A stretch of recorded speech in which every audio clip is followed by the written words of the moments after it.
Gaza നിയന്ത്രണം ഏറ്റെടുക്കാൻ ഹമാസിന്റെ 5000 മുതൽ 7000 വരുന്ന മെമ്പേഴ്സാണ് ഇപ്പം ഗസ സിറ്റിക്ക് അകത്തോട്ട് വന്നിട്ടുള്ളത്. ഇത്രയും ആളുകളൊക്കെ ഹമാസിൽ ഉണ്ടായിരുന്നു എന്ന് വരെ നമ്മൾ ഞെട്ടിപ്പോവില്ലേ?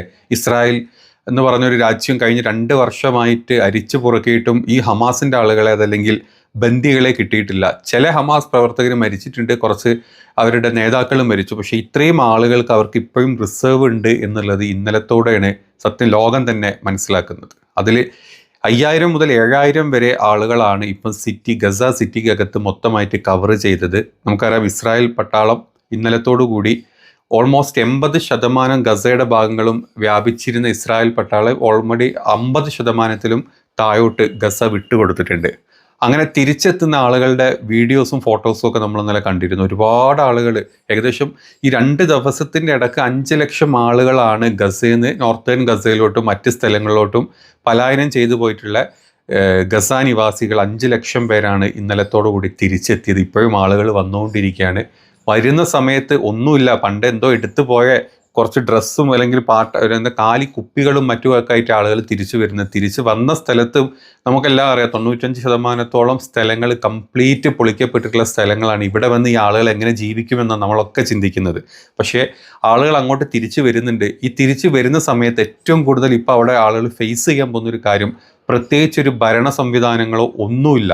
ആർക്കും ആരെയും എന്തും ചെയ്യുക, ചോദിക്കാൻ അവിടെ ആരുമില്ല എന്നുള്ളൊരു അവസ്ഥയിലോട്ട്, ഒരു ആഭ്യന്തര കലാപത്തിലോട്ട് തന്നെയാണ് ഇപ്പം ഗസ പോയിക്കൊണ്ടിരിക്കുന്നത്. ആ ഒരു സമയത്താണ് ഹമാസിൻ്റെ ഈ രംഗം പ്രവേശവും, അതായത് ഞങ്ങൾ ഏറ്റെടുക്കും അല്ലെങ്കിൽ ഇവിടുത്തെ ഇപ്പോൾ താൽക്കാലിക ഭരണം ഞങ്ങൾ ഏറ്റെടുക്കും എന്നുള്ള രീതിയിലോട്ട് അവർ വരികയും ചെയ്തിട്ടുണ്ട്. ഈ ഗസയുടെ ഭാഗങ്ങൾ 5 പ്രവിശ്യകളാക്കി തിരിച്ചിട്ട് അവിടെയൊക്കെ ഓരോ ഒരു നേതാക്കൾ അല്ലെങ്കിൽ ഒരു ഹമാസിൻ്റെ ഓരോ ആളുകൾ, മെയിനായിട്ടുള്ള ആളുകൾ ഗവർണേഴ്സ് പോലെ ഇവിടെയൊക്കെ പ്രഖ്യാപിച്ചിട്ടുണ്ട്. ഇപ്പോൾ ഹമാസ് അവരുടെ അണ്ടറിൽ ഹമാസിൻ്റെ അനുയായികൾ അവിടെയുള്ള താൽക്കാലിക ഭരണം ഏറ്റെടുക്കും. കാരണം അതല്ലെങ്കിൽ ഗസ ഒരു ആഭ്യന്തര യുദ്ധത്തിലോട്ട് പോകും. ആർക്കും ആരെയും എന്തും ചെയ്യാൻ ആരും ചോദിക്കാനില്ലാത്തൊരവസ്ഥയാണ് അവിടെ ഉള്ളത്.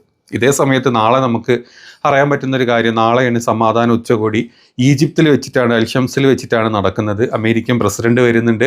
അമേരിക്കൻ പ്രസിഡന്റ് മാത്രമല്ല, മിഡിൽ ഈസ്റ്റിലെ ഇപ്പം ഖത്തറിൻ്റെ ഭരണാധികാരികളും അതല്ലെങ്കിൽ ഈജിപ്തിൻ്റെ ഭരണാധികാരി, തുർക്കിയുടെ ഭരണാധികാരികൾ, ഇവരൊക്കെ അങ്ങോട്ട് നാളെ എത്തുന്നുണ്ട്. അതിൻ്റെ കൂടെ തന്നെ യൂറോപ്യൻ രാജ്യങ്ങളായിട്ടുള്ള ഫ്രാൻസിൻ്റെ പ്രതിനിധി ഉണ്ടാവും. ഫ്രാൻസിൻ്റെ തന്നെ പ്രസിഡന്റ് വരുമെന്നാണ് പറയുന്നത്. അതുപോലെ മെലോനി വരുന്നുണ്ട്, ഇറ്റാലിയൻ പ്രസിഡന്റ് വരുന്നുണ്ട്. ഇതുപോലെ പിന്നെ മറ്റ് തുർക്കി അങ്ങനെയുള്ള മറ്റ് പല രാജ്യങ്ങളിൽ നിന്നുള്ള ആളുകൾ ഇങ്ങോട്ട് നാളെ എത്തുന്നുണ്ട്. ഈവൻ നമ്മുടെ ഇന്ത്യൻ പ്രധാനമന്ത്രിനെ വരെ ട്രംപ് നേരിട്ട് ക്ഷണിച്ച വാർത്തകളൊക്കെ നമ്മൾ കണ്ടു. അത് സത്യമായിരുന്നു. പക്ഷേ പ്രധാനമന്ത്രിയുടെ ഓഫീസിൽ നിന്ന് നമ്മുടെ പോകുന്നില്ല എന്നാണ് പറഞ്ഞത്. കാരണം ട്രംപിനൊക്കെ ഫേസ് ചെയ്യേണ്ടി വരും, പല ആളുകളെ ഫേസ് ചെയ്യേണ്ടി വരും, നമ്മൾ പെടും, അല്ലെങ്കിൽ ട്രംപ് വല്ലതും പറഞ്ഞു കഴിഞ്ഞാൽ നമുക്ക് കറക്റ്റ് ഉത്തരം നട്ടലോടുകൂടി തിരിച്ചുത്തരം പറയാത്ത അവസ്ഥയിലാണ് നമ്മുടെ രാജ്യം ഉള്ളത്, നമ്മുടെ പ്രധാനമന്ത്രി ഉള്ളത്. അതുകൊണ്ട് നമ്മുടെ പ്രധാനമന്ത്രി നാളെ പോകുന്നില്ല എന്നുള്ള ന്യൂസാണ് പ്രധാനമന്ത്രിയുടെ ഓഫീസിൽ നിന്ന് വന്നത്. പകരം നമ്മുടെ ഒരു വിദേശകാര്യ മന്ത്രിനെ അങ്ങോട്ട് അയക്കാം എന്നുള്ളൊരു റിപ്പോർട്ടാണ് ഇപ്പോൾ ഏറ്റവും ലേറ്റസ്റ്റ് ആയിട്ട് വരുന്നത്. അപ്പോൾ നാളെ ഈ ഒരു സമാധാന ഉച്ചകോടിയിൽ ഹമാസിൻ്റെ സൈഡിൽ നിന്ന് ആര് പങ്കെടുക്കും എന്നുള്ളത് ഇതുവരെ വ്യക്തത വന്നിട്ടില്ല. ഹമാസിൻ്റെ രാഷ്ട്രീയ പ്രതിനിധി ഇന്ന് വന്ന് പറഞ്ഞ് ഞങ്ങൾ പങ്കെടുക്കുന്നില്ല. കാരണം ഈ ഒരു സമാധാന ചർച്ചയിൽ 20 കാര്യങ്ങൾ ട്രംപ് പറഞ്ഞ പല കാര്യങ്ങളും ഇപ്പോഴും വ്യക്തത വരാത്തത് കൊണ്ട് ഞങ്ങൾ പങ്കെടുക്കില്ല എന്നാണ് പറഞ്ഞത്. അങ്ങനെ പങ്കെടുക്കാണ്ടിരുന്ന് കഴിഞ്ഞാൽ ഈ ചർച്ച ഏത് രീതിയിലോട്ട് എത്തും എന്ന് നമുക്കറിയാൻ പറ്റുന്നില്ല. പക്ഷെ അതിൻ്റെ ഒന്നും വ്യക്തത ഇതുവരെ വന്നിട്ടില്ല.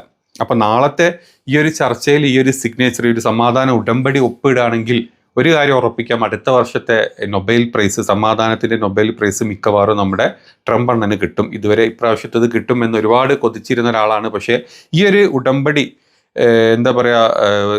സൈൻ ആവുകയാണെങ്കിൽ, ഈ പ്രാബല്യത്തിൽ വന്നിട്ട് അവിടുത്തത് first time, second time, third time എന്ന് പറഞ്ഞ് കംപ്ലീറ്റ് ഇത് മാറുകയാണെങ്കിൽ ഉറപ്പായിട്ടും ട്രംപിന് അടുത്ത വർഷം ഒരു സമാധാന നൊബേൽ പ്രൈസ് കിട്ടാനുള്ള 90% ചാൻസും ആവുകയാണ് ചെയ്യുന്നത്. അപ്പോൾ ഇത്രയും കാര്യങ്ങളാണ് ഇവിടെ നടന്നുകൊണ്ടിരിക്കുന്നത്. അവിടേക്ക് വരുന്ന ആളുകളുടെ അവസ്ഥ ഒക്കെ നമ്മൾ കണ്ടു. ഇതേ സമയത്ത് തന്നെ ഹമാസിൻ്റെ ആളുകൾ ഇന്നലെ പറഞ്ഞത്, അതായത് ഇസ്രായേൽ പ്രധാനമന്ത്രി ബെഞ്ചമിൻ നെതന്യാഹു എന്ത് വിചാരിച്ചോ ഒരു കാര്യങ്ങളും ആ പറഞ്ഞ പോലെ നടന്നതുമില്ല. ബന്ദികൾ ഇതുവരെ വിട്ടുകൊടുത്തിട്ടില്ല. നാളെ അതും നടക്കുമെന്നാണ് പറയപ്പെടുന്നത്. പക്ഷേ ഹമാസിനെ അവിടുന്ന് തുരത്താനോ, ഹമാസിനെ കംപ്ലീറ്റ് നിരായുധീകരിച്ചിട്ട് അവിടുന്ന് ഒരു ആയുധം വെച്ച് കീഴടങ്ങി ഹമാസിനെ അവിടുന്ന് പുറത്തോട്ട് തള്ളാനോ ഈ പറഞ്ഞ ഇസ്രായേൽ എന്ന് പറഞ്ഞ രാജ്യത്തിന് സംബന്ധിച്ച് ഒരു രീതിയിലും പറ്റിയില്ല. കുറേ ആളുകളുടെ ജീവൻ പോയി. ആ ഗസ എന്ന് പറഞ്ഞ സിറ്റി ഇല്ലാണ്ടായി. അവിടുത്തെ കംപ്ലീറ്റ് വാസയോഗ്യ അല്ലാത്തൊരു സ്ഥലം, വെറും ഒരു കോൺക്രീറ്റ് വേസ്റ്റ് ആയിട്ടുള്ള ഒരു സ്ഥലം മാത്രമായിട്ട് ഗസനെ മാറ്റാൻ പറ്റി. പക്ഷേ സ്വന്തം ബന്ദികളെ അവരാൽ മോചിപ്പിക്കാൻ അവരെ കൊണ്ട് പറ്റിയില്ല. ഹമാസ് എന്ന് പറഞ്ഞിട്ടുള്ള ആ ഒരു സംഘടന ഇല്ലാണ്ടാക്കാനും പറ്റിയില്ല. അവരെ നിരായുധീകരിക്കാൻ പറ്റിയില്ല. ഗസയിലെ ഭരണം അവരെ സൈഡിൽ നിന്ന് ഇതുവരെ തിരിച്ചെടുക്കാൻ പറ്റിയില്ല. ഇപ്പോഴും ഗസ കൺട്രോൾ ചെയ്യുന്ന ഹമാസ് തന്നെയാണ്. ഇനി നാളത്തെ ഉച്ചകോടിയിൽ, നാളത്തെ ഈ സമാധാന ഉടമ്പടിയിൽ വരാൻ ചാൻസുള്ള ഏറ്റവും വലിയ മറ്റൊരു കാര്യം അവിടുത്തെ ഭരണം ആരേറ്റെടുക്കണം എന്നുള്ളതാണ്. അതിലോട്ട് മുന്നോട്ട് വരുന്നത് ഈജിപ്തിൻ്റെയും തുർക്കിയുടെയും ഖത്തറിൻ്റെയും സംയുക്തതയിലുള്ള ഒരു ഗ്രൂപ്പ് അല്ലെങ്കിൽ ഒരു അതോറിറ്റി ഗസ ഭരിക്കും. അവരവിടെ ബാക്കി ഇനി മുന്നോട്ടുള്ള ലൈഫ് അവിടെയുള്ള ആളുകൾ എങ്ങനെ കൊണ്ടുപോകണം, സിറ്റി എങ്ങനെ ക്ലീൻ ചെയ്യണം, അവിടെ ഏത് രീതിയിലുള്ള മറ്റ് പദ്ധതികൾ കൊണ്ടുവരണം എന്ന് അവർ തീരുമാനിക്കും. അതേപോലെ തന്നെ അവരുടെ കീഴിലുള്ള ഒരു സംയുക്ത സംഘം, ഒരു സൈനിക സംഘം തന്നെ ആയിരിക്കും അവിടെ ഇനി കൺട്രോൾ ചെയ്യാൻ പോകുന്നത്. അതല്ലെങ്കിൽ ആളുകൾ തന്നെ പരസ്പരം അങ്ങോട്ടും ഇങ്ങോട്ടും അടികൂടി, അല്ലാത്ത സാധനങ്ങൾക്ക് അടികൂടി ഇല്ലാണ്ടാവുന്ന ഒരു അവസ്ഥയാണ്. കാരണം ഇപ്പോൾ അവിടുത്തെ ഒരുപാട് ലക്ഷക്കണക്കിന് ആളുകൾക്ക് അത്രയും അറ്റ്ലീസ്റ്റ് അല്ലെങ്കിൽ അത്ര അടിയന്തരമായിട്ടുള്ള മെഡിക്കൽ സഹായങ്ങൾ വേണം, ഭക്ഷണം വേണം, വെള്ളം വേണം, മറ്റ് പല സാധനങ്ങളും വേണം. ഇതൊക്കെ ക്രോഡീകരിച്ച് അങ്ങോട്ട് സാധനങ്ങൾ എത്തിക്കുക. ഇപ്പോൾ ഹോസ്പിറ്റലൈസ് ആവാനുള്ള ആളുകളെ, കാരണം അവിടെ ഹോസ്പിറ്റലുകളൊന്നും ഇല്ലാത്ത അവസ്ഥയിലാണ്, അവിടുന്ന് ഇങ്ങോട്ട് മാറ്റണം, ഏത് കൺട്രീസിലോട്ട് കൊണ്ടുപോകണം എന്നുള്ളത് അവർ തീരുമാനിക്കണം. നാളത്തെ ഈ ഒരു അതോറിറ്റി തീരുമാനിക്കും. അതുപോലെ ഇനി അവിടെ ഏത് രീതിയിൽ ഭരിക്കണം, എങ്ങനെ ബിൽഡിങ്ങുകളും മറ്റു കാര്യങ്ങളും എങ്ങനെ കൊണ്ടുവരണം, അങ്ങോട്ട് സാധനങ്ങൾ എങ്ങനെ എത്തിക്കണം, റെഡ് ക്രോസ് ത്രൂവും അതുപോലെ തന്നെ UN-ൻ്റെ യൂണിസെഫ് ത്രൂ, അങ്ങനെ പല സംഘടനകൾ ത്രൂ ഇനി അങ്ങോട്ട് ഒരുപാട് സാധനങ്ങൾ എത്തിക്കാനുണ്ട്, അവശ്യ സാധനങ്ങൾ എത്തിക്കണം. ഇത്രയും കാര്യങ്ങളൊക്കെയാണ് ഇനി അവിടുത്തെ ചർച്ചകളിൽ ചെയ്യേണ്ടതും അതാണ് നടപ്പാക്കേണ്ടതും. അടിയന്തരമായിട്ട് ആളുകളെ ഹോസ്പിറ്റലൈസ്ഡ് ആക്കണം. പിന്നെ പട്ടിണി കാരണം മരിച്ചുകൊണ്ടിരിക്കുന്ന ഒരുപാട് ആളുകളുണ്ട്. അവർക്ക് വേണ്ട ഭക്ഷണം ഏതൊക്കെ രീതിയിൽ അങ്ങോട്ട് എത്തിക്കണം എന്നുള്ള കാര്യങ്ങളാണ് ഈ ഒരു സമിതി ഇനി ചിന്തിച്ച് ചെയ്യേണ്ടിട്ടുള്ള മറ്റ് കാര്യങ്ങൾ.